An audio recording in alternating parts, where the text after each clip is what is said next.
మేము ఎప్పుడైనా కొంచెం టెంపో స్లో చేసిన స్పీడ్ అయినా ఆ దయ్యం తాళం అంటుంది దయ్యం.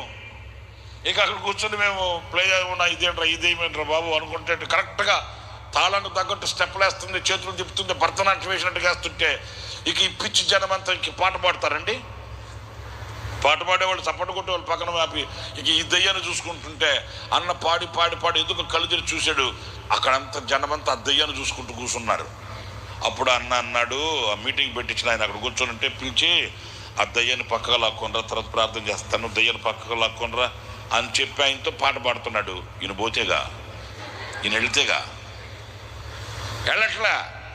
మరలా పాడి పాడి పాడి అన్న మరలా రెండవసారి అన్న కళ్ళు తిరిగి చూస్తే ఆ దెయ్యం అట్లాగే స్టెప్లు వేస్తుంది, జనమేమో డిస్టర్బ్ అయిపోతున్నారు. ఈయన ఇక్కడే కూర్చున్న సూత్రం అంటున్నాడు. మళ్ళీ పిలిచి రెండోసారి చెప్పాడు. చెప్పి అన్న మరలా కళ్ళు మూసుకుని ప్రార్థన